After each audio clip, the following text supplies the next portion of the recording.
This is a Pod Dealers Network podcast. What is TWS podcast, episode, whatever, who cares at this point? Bar. The rant of the vindicated. It's my podcast and I do what I want to. People, listen. Word, is it still live? It's not working for me, Rich. All right, we gonna keep going. I know I changed my voice at work. Bars on the radio. What is TWS podcast? Ready. I feel like the Neanderthal. Staring at my watch and I'm feeling so new school. Suicide attempts, how many tries to take? They ain't ready. 1-3. Let's get it. Hey, Let's have some fun. hey. My laid back bars hit harder than Ike Turner. Killing these beats, they calling it Mike Murder. Living out the box, you don't know where I might turn up. Cameos round the globe like the dude that wrote word up. No trending topic, just hashing out in Europe. Keep the heads nodding, they calling the flow syrup. Versus way of tons, so some couldn't pick a word up. Playing if you not understand, look at niggas turn. And that's the word up, you get heard up like phonics. Have your chick hanging off my words like phonics. I might vomit, overdosing off these cartoon niggas. You and your man are real Wallace and Gromit. Put you on the news, the subject to correspondence. Cook that ass up and leave you for the cheese omelet. The watch on my wrist show your girl what time it is. It's like the game, you can get the fuck out of here. We out here, so these niggas can't see me. The flows off the wall like it's graffiti in 3D. Got 'em so shook that they... The flows off the wall like it's graffiti in 3D. That's a bar if I do say so myself. Anyway, welcome to another episode of the What is TWS podcast. As always, I'm your boy Jadon Flam, representing the White Pants Society. And I must start this off, as I always do, by thanking you, first and foremost, for taking whatever time out of your day to come and chill with me, listen to my stories. You could be anywhere else in the world, but you're here with me, and that means the world to me. I do greatly, greatly appreciate it.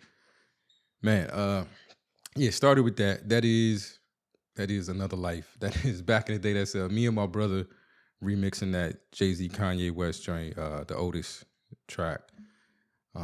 Man, this shit with Kanye is like, it's truly sad. I'm not gonna speak on it one way or the other, but I had to start with that track because that is a dope memory of good times, you know, with me and my bro. And this episode is gonna be all about my brothers. We're brothers, we're happy and we're singing and we're colored. Give me a high five. Not all of them are colored, but, you know, I love them all the same. Aww. Anyway, first things first, before I get into any of that, I do need to give a quick update on something I haven't spoken on in quite a while. Man, it's been 370 days and still no word from Rhapsody.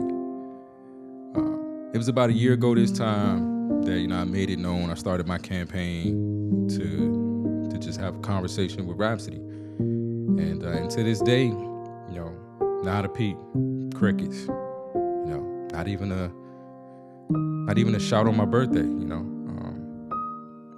I knew when it started that it was a long shot, but, you know, a man can dream, can't he? I don't really want much out of life, you know. I want my daughter to be happy and healthy, peace on earth, goodwill toward men. That'd be nice. And then as a close third, just a one-on-one conversation with Rhapsody. I don't know. Maybe one day. Hope springs eternal, you know.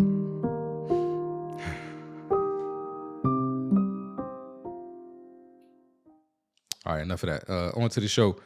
Anyway, let's get into the meat and potatoes. Let's do the Chef Elise report real quick. Out of Pepe. Our show is, I just want to you know, cautionary tale, just piece of advice.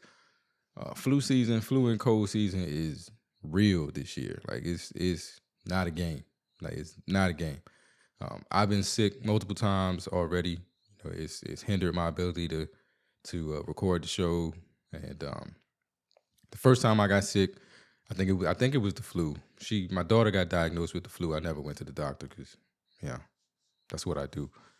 But so, you know, we were sick together for that first one. I think I got it from her. And then I ran through a second bout or something like maybe a few weeks ago, when I didn't drop an episode. And it seems that now she's taking her second go around with a virus. Hopefully not the flu, but she has a fever and she's sick and all of that. So I'm gonna go over and see her tomorrow, try to help out and make sure she's okay. Make sure my sweet pea is doing all right. But yeah, man, like, be careful out there because these illnesses is not a game, and these kids are just they're carriers. I don't know. I mean, I hate to think of my daughter that way, but I'm saying anyway. Yeah, not much between me and Chef Elise this week. She did send me a little video for my birthday. She was dancing around, wishing me a happy birthday. It was cute. Being a dad is pretty cool. My ex-wife also sent me a picture of her. Like she got balloons and stuff, for her birthday as a part of the decorations for the birthday party. And she's a sucker for balloons. She loves balloons. And I guess she came home from school and had to use the bathroom. I don't know why I guess it was a dope picture. But anyway, my ex-wife sent me a picture of her like sitting on the toilet, like with the balloons. Like she didn't even look happy about it. Like she didn't even look like, I guess, are you supposed to be happy on the toilet? But she had balloons, like, and she didn't even look enthused about her holding the balloons, but she was holding them. Like, and I know nobody gave them to her. Like, she was sitting on the toilet and they was like, "Oh, hold the balloons so I could take a picture." She took them in there and sat down to do whatever she had to do with the balloons and just had to have them, even if they wasn't like hyping her up. It was crazy to me. I don't know. It was an interesting picture to receive. I just wanted to share that with somebody. I don't know if you probably don't care, but whatever. I ain't have much to report on the Chef Elise report this week. This is my off week, so we're gonna have a short report. I do have other stuff to talk about, but that's it for Chef Elise. I'm Peppy. I am and proud to be. So let me get back to what this episode is gonna be about. Like I said, it's about my brothers, and when I say that, I don't have any like blood brothers. Like I don't have my mother didn't have any sons. I think my dad at one point had another boy, and unfortunately he never made it out of the hospital. So it's not like a brother that I got to know or even see really. But over the course of my life, I've called a lot of dudes brother. Like it's kind of related. I don't really have friendships. To me, like we brothers. Like if I care that much about you, to consider you my friend, I care about you like a friend. Like I care about you like a brother. And I haven't always been smart with my decisions on who I call brothers. Not everybody was deserving, but the few that are, have been like a real true blessing for me. I did an episode about like men's friendships and the relationships with men and like what's lacking in terms of emotional support, man. And that's just a thing. I don't think that's any like, it's not representative of anything wrong or any lack of closeness between me and my male friends. But they, because they are my brothers, and I know like if I ever needed them for anything, phone call away, whatever. We may not speak for months, years sometimes, but if I need them, they just a phone call away, and they know the same for me. Today, I got to hang out, with two of my brothers from the recovery world. These were guys that were roommates of mine back when I lived in a sober house.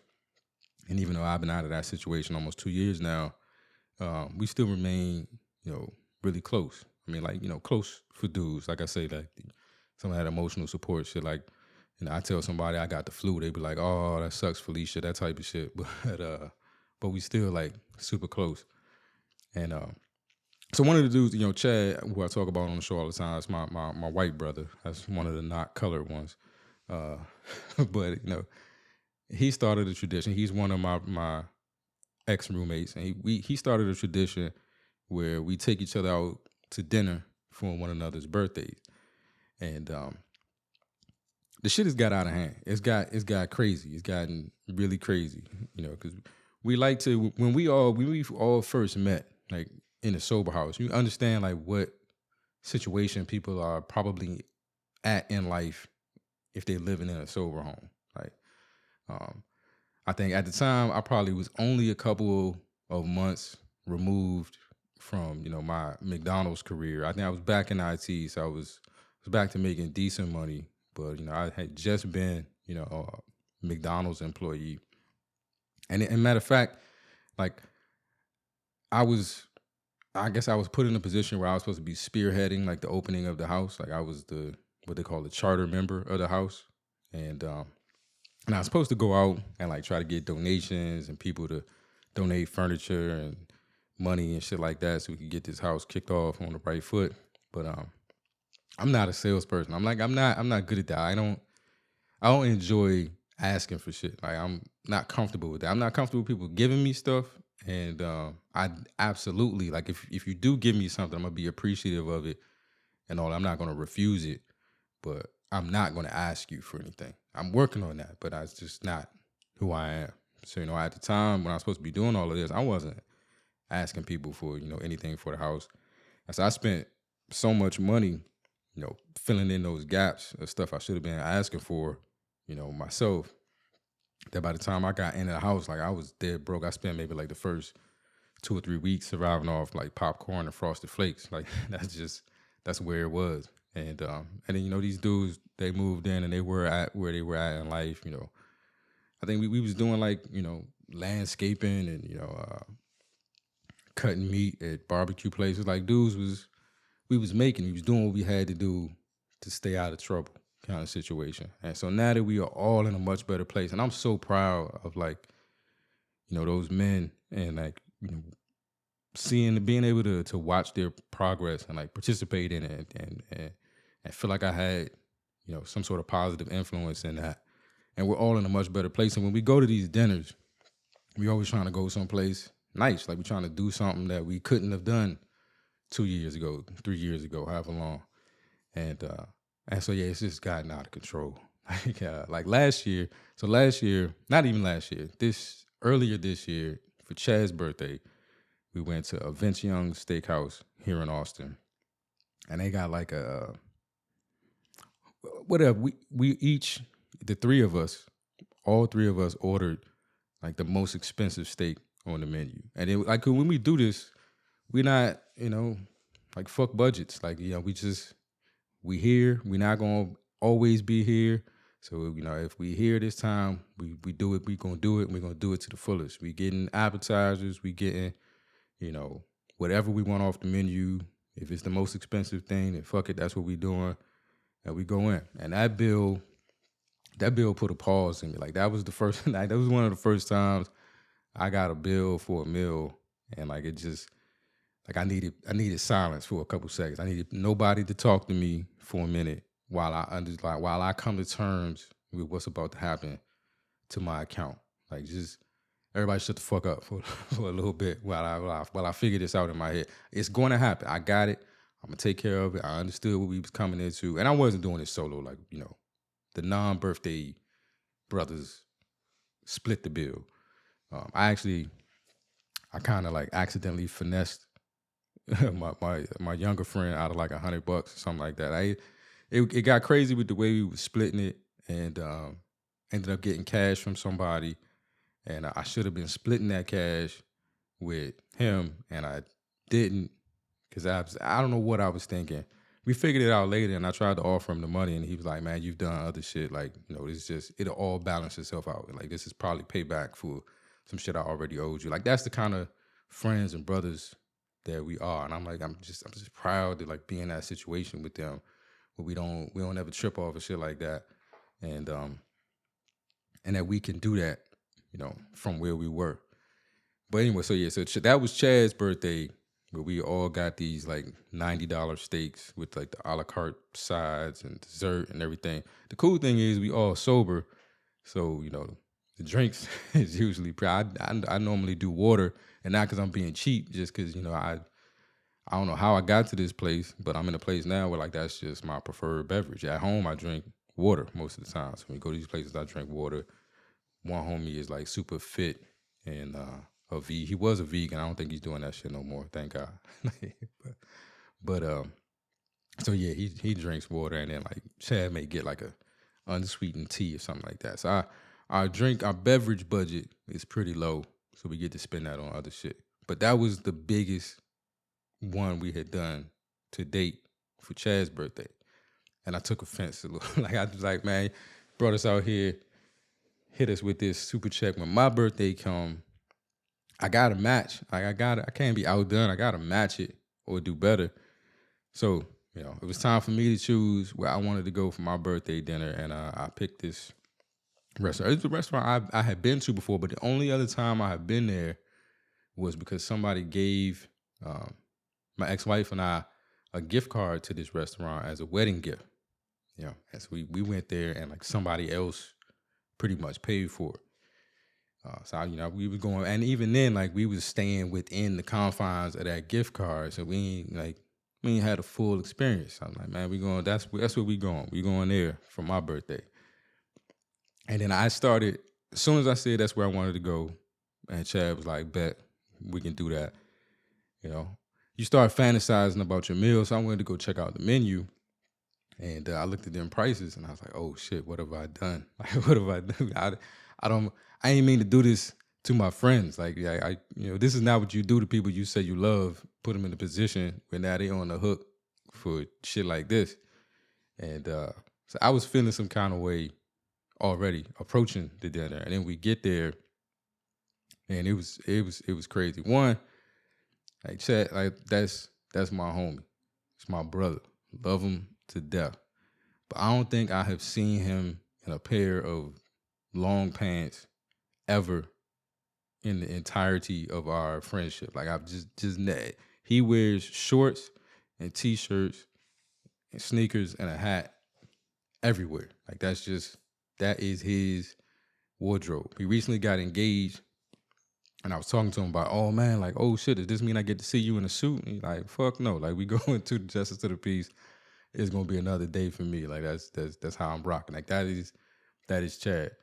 And I knew this place was a little, you know, hoity, bougie, whatever you want to call it. So I was like, right before we was supposed to meet up over there, I was like, shit, let me check the dress code for myself to make sure that, you know, I can wear what I want to wear.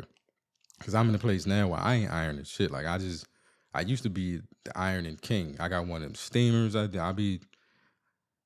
don't like wrinkles. I'm not a wrinkle person. Wrinkles make me uncomfortable. I don't like wearing seatbelts in cars because they wrinkle your clothes. Like, that's how I feel about wrinkles. I'm serious about wrinkles.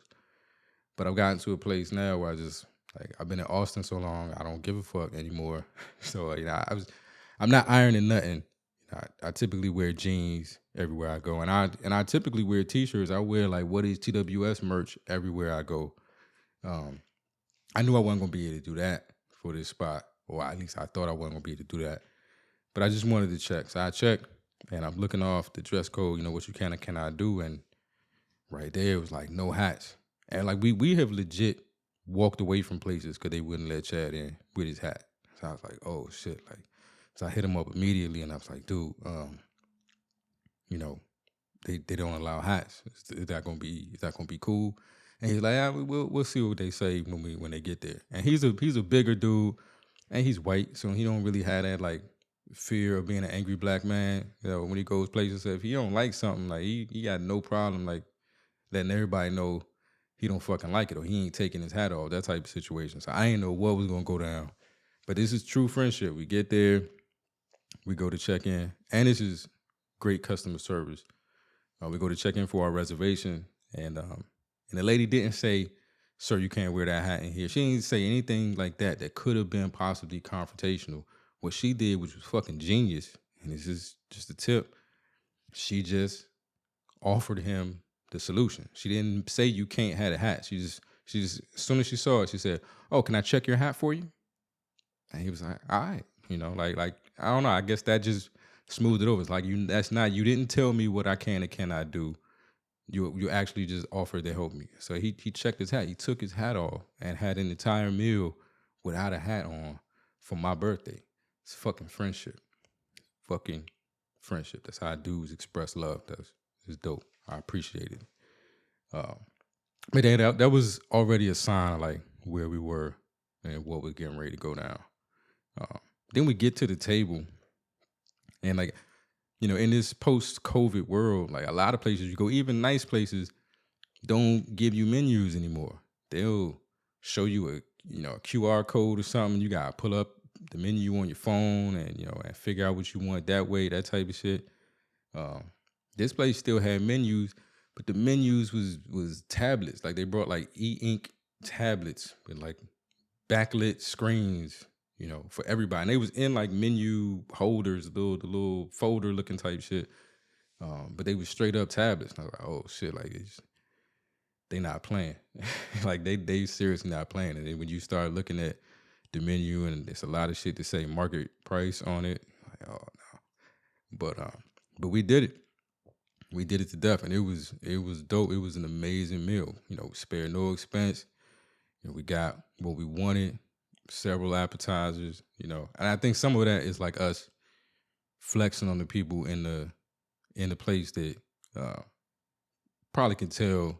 We're not their usual clientele. We're not usually the people who show up here.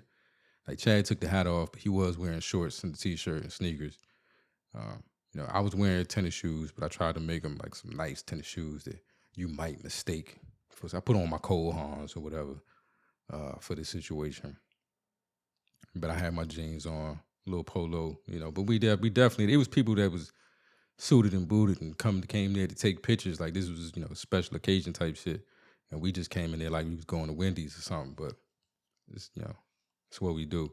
So I think some of it was us flexing. Like, nothing on here is like, you don't have to treat us like, you don't have to not talk to us about that side of the menu because we might get something from that side of the menu. Matter of fact, give me everything on it. Now, we ain't go that hard, but we was just like, yeah, we got several appetizers. Everybody got their main courses. They gave me a complimentary dessert. It was my first time having baked Alaska. My first time having a whole, like, flambe experience. Wasn't ready for it.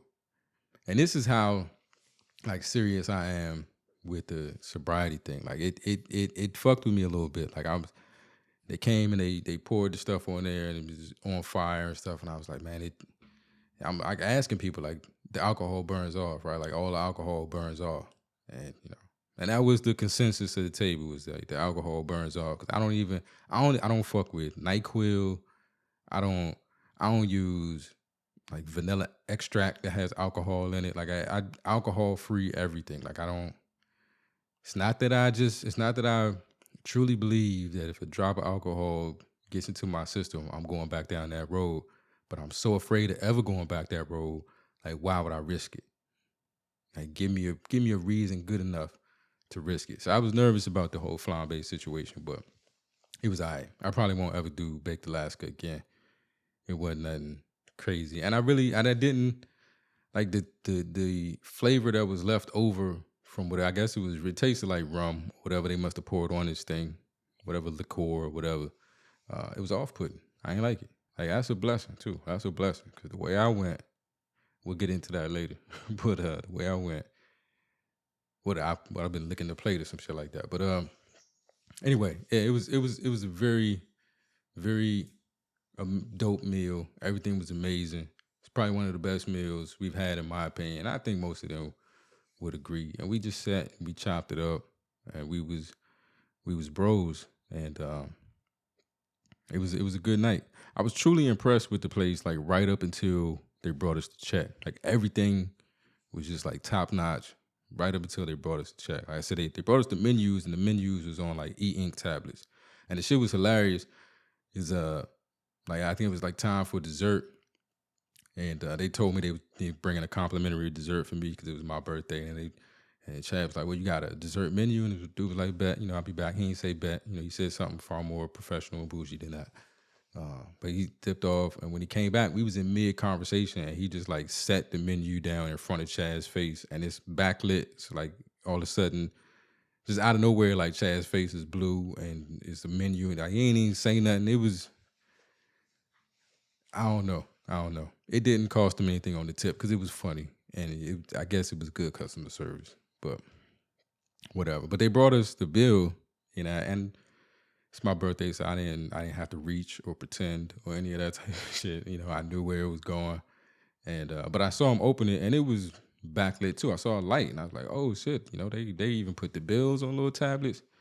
And then when I actually saw it like open, it was just the paper receipt on top of like a backlit screen or something. I'm like, well, that was just unnecessary, like just completely unnecessary. Like any other place you go, they bring you the same little folio with the paper receipt in there, and there's no backlight on it, and you can see it and you can read it and sign it and all that shit. Like, what was the purpose of putting a backlit screen behind a sheet of paper? Like, just y'all could have saved some money and not charged me so much for the, you know, lobster tail or whatever. Like that, just relax on that. Like that fucked with me. But that was just me nitpicking. But anyway, yeah, it was a good night up until then, and then leaving. So now that I'm 41, let me give you all some advice from an old man. And this is something I've known for a long time, and I practice, and I've been fucking up, and like it's come back to haunt me. Never, and I repeat, never take another man's bet. Never. If a person approaches you with a bet, it's for a reason. If they come to you with a bet, you know, they know what they're proposing. Like, they know what they're offering you. And people normally wouldn't offer you a situation that wasn't advantageous to them. Never take another man's bet. I've been betting on football games with Chad all season, and I'm getting my ass handed to me. Like, it's horrible. And we don't bet money. We bet like dinners, like, you know, who gonna pay for this or who gonna do that. I think we bet some Bitcoin because that shit is, well, you know, I don't know. I bought some Bitcoin. I buy it like every week, and I think I'm just stubborn at this point. I refuse to believe that the shit is not coming back. And I'm just holding on for pride or some shit like that. So the last bet, I'm like, man, you accept Bitcoin? So I'm like, yeah, I ain't buying no dinners. I'll pay you in Bitcoin. I lost that one too. But we did one bet on the Cowboys game, and the bet was whoever lost had to wear a shirt from the other team. Because I know I'm a Commanders fan, born and raised in DC. Can't help it. Had no choice in the matter. And then Chad is a Texan, so he's a Cowboys fan. And, you know, so we should hate each other, but we found a way to be cool. But that was the bet. You know, whoever lost had to wear a shirt from the other team. And the moment I took the bet, like, Chad was just over the moon with excitement. Like, he started sending me pictures of the shirt. Like, he wanted to buy the shirt that I was gonna have to wear. So he started sending me like pictures of shirts he was looking at, and they were all bad. They were all really bad. I think the worst one he sent me was it said something like, "I'm not a Cowboys fan, but my boyfriend is." Like, so he was gonna try to make this hurt. He was gonna try to embarrass me with this shirt. And so, you know, I think he didn't care about how much the meal cost tonight. Like, that's not why he came out. Like, of course he came out to celebrate my birthday, but the most important part about tonight was he was showing up with the shirt, and I was gonna have to take a picture with it. And it was pretty tame. The shirt just said, like, "This is what a Cowboys fan looks like," or something like that. And he just knows that for somebody like me who feels the way I feel about the Cowboys, that hurt. Like, it was hard for me to do. He did say that the option B that he was looking at, which he didn't go with, was a shirt that said, you know, I love the D. And that would have been hilarious. I'm glad he didn't go that way because, you know, whatever. That would have been hilarious. But I guess that's still like homie love. Like, he knew, like, I'm trying to hurt him, but I ain't trying to hurt him like that. Like, it's a light jab. I'm not throwing haymakers. That would have been fucked up. So yeah, after the whole meal, after the great meal, the great service, the experience at this place, I had to stand outside of the restaurant with this fucking shirt on and take pictures. It took him like, I don't know, more tries than it needed to be to get a picture he liked. And so, yeah, whatever. I probably cleaned the bathroom this week with that shirt or some shit like that. I told my mom, asked me what I was going to do with it. I'm like, I don't know. I just know if I ever have to fuck around with bleach, yeah, I got something to wear. But it is what it is. But yeah, you know, I got to hang out with my brothers today, and that was a super dope thing. And I love him and appreciate him for that. So, you know, salute Chad and Isaiah. I appreciate y'all. Thank you for the awesome meal. But anyway, I know it's already been a half an hour, but I'm gonna try to make this last part quick, but I gotta do it. So back to that opening track, right? December is a crazy month for me in terms of birthdays. So it starts immediately. December 1st is my daughter's birthday. December 4th is my half-sister's birthday. December 5th is the birthday of my childhood friend. We met in daycare and we're friends all the way. Well, we went to the same school all the way through middle school. And we still cool now, but just like Facebook cool. Like I haven't seen him in years, but you know, if your birthday is the day before mine, it'd be hard for me to forget and I say something to you about it. So I got that one. And then of course the 6th is my birthday. The 7th is the anniversary of Pearl Harbor. And it's also my uncle's birthday. He's no longer with us, but that's an important day for me. And then the 13th is coming up. Is my homie, my brother, my big brother, Reggie, a.k.a. Slim13, producer, rapper, filmmaker, extraordinaire. That's his birthday. And so, yeah, man, I have to, you know, acknowledge that and show some love to, you know, to my big bro, because he's been a huge influence and a very, very important part of my life. For a long time now. I'm gonna tell a quick story about like the exact moment that I knew, you know, that he was my brother, like that we were brothers, like we were not friends, like that we was family.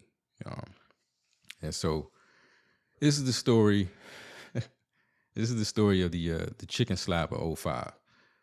I'm not sure if it took place in 05 or not. That might not be the right year, but it sounds good, so we're gonna go with that. The chicken slap of 05. So anyway, I played you the track. I met Reg working. We was working at the Pentagon together, of all places. And at the Pentagon, we used to have like Freestyle Fridays. We worked in like a call center doing help desk stuff. And Fridays we used to just huddle up and just start rapping. And you know, I started working there first. And I think I had built a little rep for what I was doing. And then all of a sudden, you know, like this new dude shows up and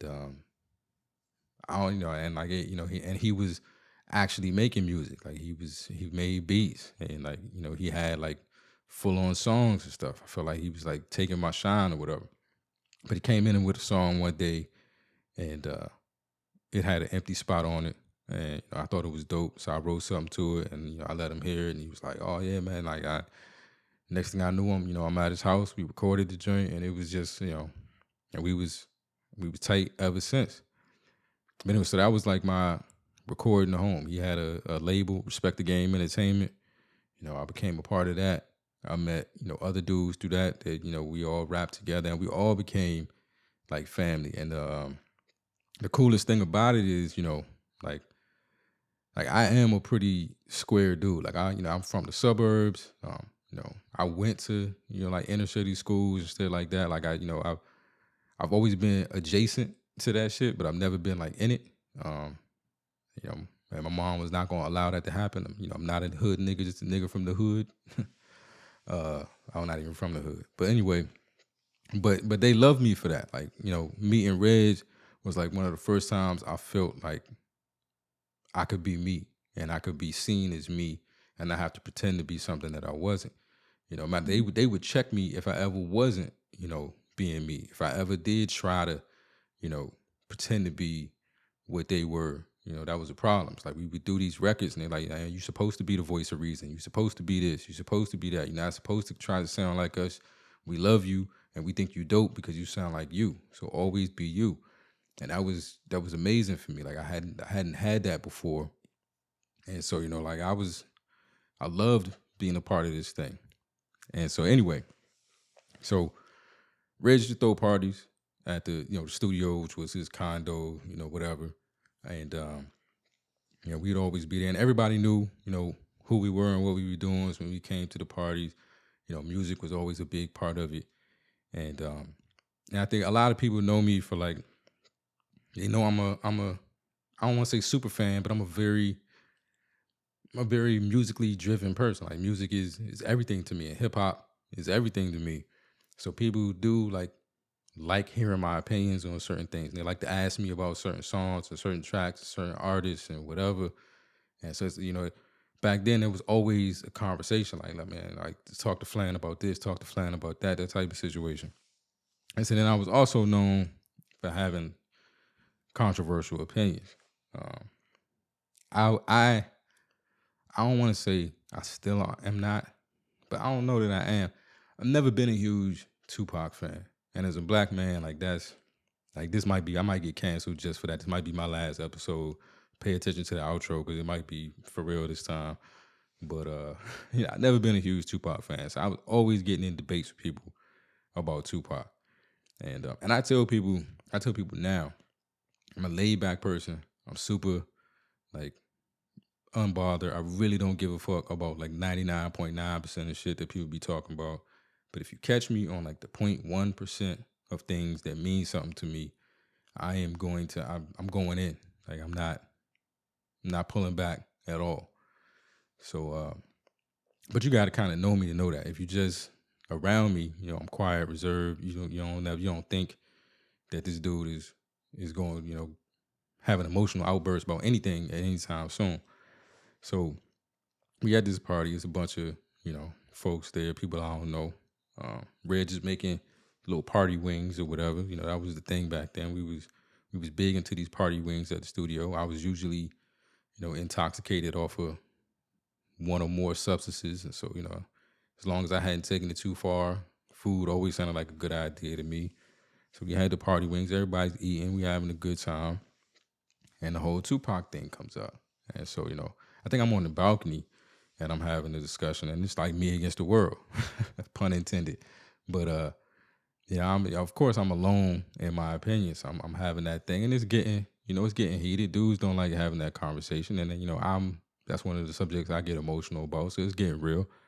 But I step off the balcony, and I'm back in the condo. I'm back in the apartment, and the conversation sort of follows me. And there's some chick, and she's talking to me about it, and just the perfect storm. It was just the right time. Everything happened at the same time. She's talking to me about it. She's disrespect. It's no longer about Tupac. It's about me, and what the fuck is wrong with me that I feel this way about Tupac. And as she's going into that, I guess the drinks or whatever it is, that I had been consuming was hitting at the right time. Matter of fact, she might not have been going into that. That's just the way I remember it, because she was influencing me at the moment. I don't know what the fuck happened, but I slapped the chicken out her hand. I just slapped the whole plate, slapped all the chicken out of her hand. It was like the record skipped in the party. Everything stopped. All eyes on me. Another pun. Here we go. I'm doing it today. What the fuck is going on? And so now I feel like I'm under attack. And I don't really, a lot of this is fuzzy to me. It's one of those things where I feel like I remember it in clips, like a highlight reel. Just I was over here, and I was over here, and I was over here. But it just got real fast. And then I remember people having to restrain me, dudes picking me up, because I'm not a big dude. So it's kind of embarrassing. I'm actually getting picked up and held and restrained. There's a lot of yelling going on. I think eventually I got literally thrown into the bathroom and then locked in there. And then so now I'm sitting in the bathroom fuming. I'm still on 10. I don't know how to come down type shit. And somebody eventually needs to use the bathroom. So when they open the door, I see that as my moment. In my mind, I'm no longer welcome here. I don't need to be in here. I got to get out of here before something bad happens to me. I'm locked in the bathroom. I'm whatever. So the bathroom door opens. I sprint out. Boom. Hit the door. Leave the condo. And I'm nowhere near home. So I'm just walking down the side of the highway or whatever. In my mind, I'm going to walk home. No idea how the fuck that was going to happen. But, not in my right state of mind. So anyway, my brother comes out. He comes out to get me. He hops in the car. He's driving. They finally see me. He pulls over he got somebody with him. They have to literally like grab me and like throw me in the back seat, get me in the car. And so now like it's all coming down on me. Like, you know, the situation just happened in the party. I feel like I fucked up the party, embarrassed myself in front of everybody. And now like I've put my brother in this situation where he has to like manhandle me this way. And so now, and you know, and I'm super intoxicated. So now I'm in the backseat of this man's car, like crying, I'm like bawling, like, you know. And you know what I'm saying? I don't know if it was addressed at the time or anything like that. I don't remember him saying anything or like egging the situation on. You know, he just kind of drove me home. They got me home. I went in the house and crashed. So I get up the next day, and you know, you had those moments where like I remember, you know, enough of what happened the night before. There's just like super regret and remorse, and but I'm feeling like, you know, like that situation is over, like that friendship is over, that everything I had built, you know, with all of those dudes, my brothers, I'm feeling like, you know, it's done. Like these people are never going to want to have anything to do with me again. You know, I can't take back the stuff that I said. I can't take back the things that I did. You know, there's no looking back on that. Like it's fucking done. It's to the point where, you know, I'm at this point I'm invested in the music. I'm enjoying making music, like going to the studio and recording and writing and all of that stuff had become a huge part of my life. So it's not something I want to give up, but I feel like I've lost, you know, that situation with Reg and Respect the Game and all of that. So I'm in my head trying to figure out like what's my next situation going to be. You know, where can I go to record? You know, who do I know? Type thing. I'm taking it so far in my head that like I'm preparing for like beef. Like I'm preparing for like rap beef in my head. I'm thinking of like I'm 8 Mile in my head, trying to figure out like what track I could make where I could put out all the shit about me that they might say ahead of time, and then be ready with a rebuttal when they actually do say something. So I'm planning this track. Like that's where I'm at in my head. Like this shit is over, and I now need to be on the offensive because I've created, you know, a whole crew of enemies because of the shit I did last night. Like that's where I'm at. And at that time, at that moment where I'm in that space, my phone rings. And I look and it's Reg. So I'm having one of them moments in the house where, you know, your phone is in your hand, you looking at it ring and you're trying to figure out what to do, like whether you should answer it or not. And I think I decided like I'd rather just like run head on into this. Like I'd rather like not run from it and ignore this call and have to wait for shit. Like if it's gonna happen, let's do it. So I answer the phone. I'm like, yo. And like just without skipping a beat, without any hesitation, like Reg is just like, hey man, you feeling all right? You feeling better? We in the studio when you coming. And it was just like, shit, like we still good? Like, you know what I'm saying? Like I didn't fuck everything up. Like y'all still want me to come to the studio? Y'all still want me to be a part of this thing? And he was like, yeah, man, fuck all that. Like that shit happened. That shit was funny. You ain't gonna never live it down.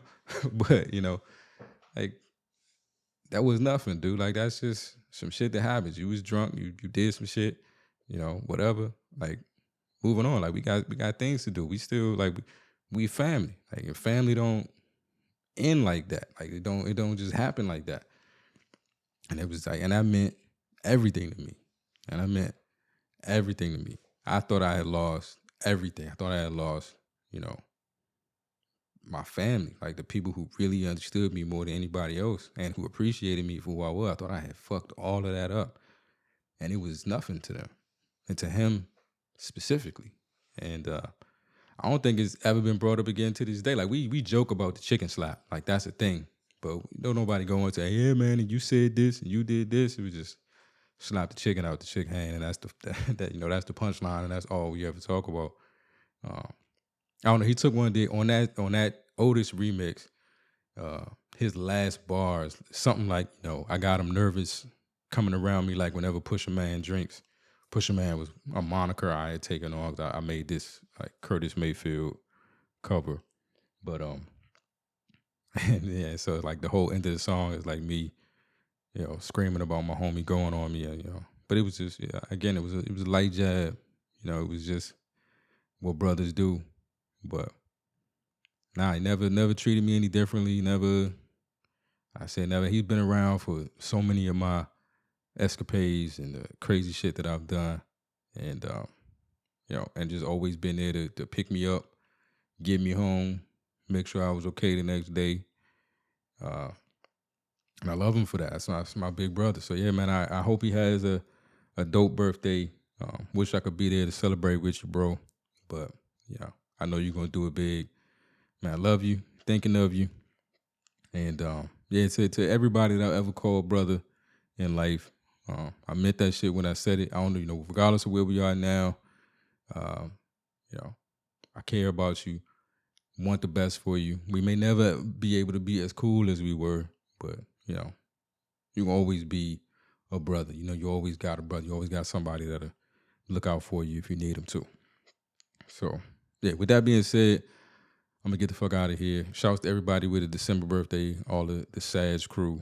And what y'all got against Sag people? Like, I everybody that's into that shit, like, whenever I'm in a conversation with young people and they start talking about the astrological signs and like dating and stuff like that, it's like Sagittarius men are something to be avoided or something like that. Like, I don't know. Like me and Reg are both Sagittarius, and I think we on like complete opposite ends of the spectrum. I'm an introvert. He's more extroverted. We different in stature. We different in like every way a person can be different. I guess we do. That's not my real brother, but we favor each other enough that I've been able to use his ID. Or I guess people think that all black people look alike, so it works out that way. But whatever, it is what it is. But with that being said, I'm gonna let y'all up out of here. If you made it this far, again, I appreciate you. You are the real MVP.